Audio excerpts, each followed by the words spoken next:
ৰাজ্যৰ বান পৰিস্থিতি অত্যন্ত ভয়ংকৰ হৈ পৰিছে। এই বান পৰিস্থিতি কেনেকুৱা হৈ পৰিছে? মাজুলীত হাহাকাৰ অৱস্থা বিৰাজ কৰিছে। মাজুলী নিশাৰ ভিতৰতে এক প্ৰকাৰ ডুব যোৱাৰ দৰে এটা অৱস্থাৰ সৃষ্টি হৈছে। একেটা সময়তে একে অৱস্থাৰ সৃষ্টি হৈছে কলিয়াবৰৰ হাতীমুৰা মথাউৰি ভগাৰ পিছত। একেটা সময়তে উজনি অসম, নামনি অসম প্ৰতিটো প্ৰান্ততে এক প্ৰকাৰ বানে কালৰূপ ধাৰণ কৰিছে আৰু প্ৰথমটো বানে এটা ভয়ংকৰ অৱস্থাৰ সৃষ্টি কৰিছে। মুঠৰ ওপৰত মানুহ কেনেদৰে জীয়াই থাকিব, এনেদৰে এটা সংগ্ৰাম কৰিবলগীয়া এটা অৱস্থাৰ সৃষ্টি হৈছে আৰু ৰাজ্য চৰকাৰে এই ক্ষেত্ৰত তৎপৰতা অৱলম্বন কৰাটো সকলোৱে বিচাৰিছে। এনেকুৱা কিছুমান দৃশ্য আমাৰ হাতত আহি পৰিছে, যিবোৰ দৃশ্য দেখিলে আপুনি কল্পনা কৰিব নোৱাৰিব যে ইমান ভয়ংকৰ পৰিস্থিতি সৃষ্টি হৈছেনে। এনেকুৱা ধৰণৰ ভয়ংকৰ পৰিস্থিতি কেনেদৰে সৃষ্টি হ'ল সেই সন্দৰ্ভত বিভিন্ন প্ৰশ্ন আহি পৰিছে।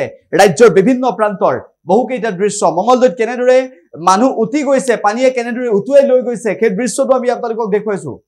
তাৰ লগতে আমি আপোনালোকক অন্য কিছুমান দৃশ্যও আমি দেখুৱাবলৈ চেষ্টা কৰিম। এনেকুৱা কিছুমান দৃশ্য দেখুৱাবলৈ চেষ্টা কৰিম ৰাজ্যত বানে যি কালৰূপ ধাৰণ কৰিছে, হাতীমুৰা মথাউৰি ভগাৰ পিছত কি পৰিস্থিতি হৈছে সেয়া আমি আপোনালোকক দেখুৱাবলৈ চেষ্টা কৰিম।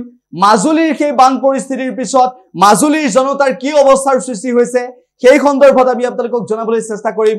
মুঠৰ ওপৰত ৰাজ্যৰ চৌদিশে বানে এটা ভয়ংকৰ পৰিস্থিতিৰ সৃষ্টি কৰিছে আৰু যিটো পৰিস্থিতি কোনেও কেতিয়াও কল্পনা কৰিব পৰা নাছিল যে এনেদৰে হঠাৎ মথাউৰি ভাগি যাব আৰু শেহতীয়াভাৱে নিৰ্বাচনৰ সময়ছোৱাত নিৰ্বাচনৰ কামত লাগি থকাৰ বাবে মথাউৰি পুনৰ নিৰ্মাণৰ ক্ষেত্ৰত গুৰুত্ব প্ৰদান কৰিলে নে নকৰিলে এই বিষয়বোৰ যিটো সময়ত চৰ্চাৰ বিষয় হৈ পৰিছিল, সেই সময়ছোৱাত এই মথাউৰি পুনৰ নিৰ্মাণৰ সময়ছোৱাত বা মথাউৰিসমূহ মেৰামতি কৰাৰ ক্ষেত্ৰত বা মথাউৰিসমূহ নিৰ্মাণ কৰোঁতে হোৱা গাফিলতিৰ বাবে হাতীমুৰা মথাউৰি ভাগিল নেকি, এনেদৰে প্ৰশ্ন আহিছে।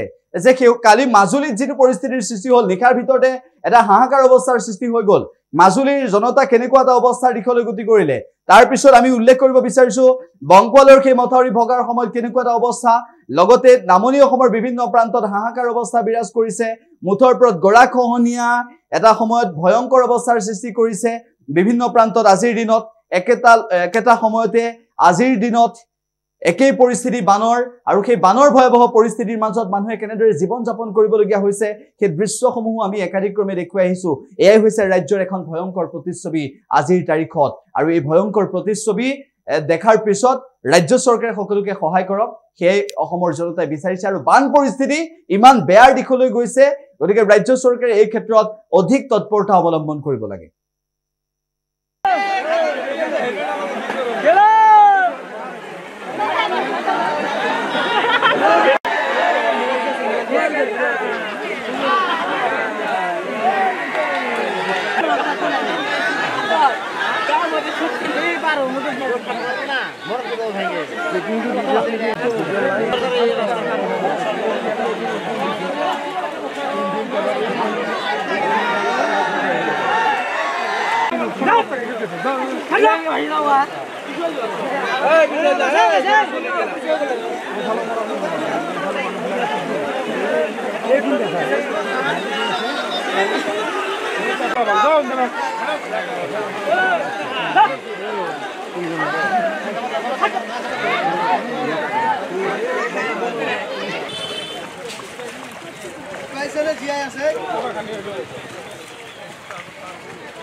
যিকোনো খবৰৰ বাবে যোগাযোগ কৰক আমাৰ এই নম্বৰত 7099017330 আৰু 7099017110।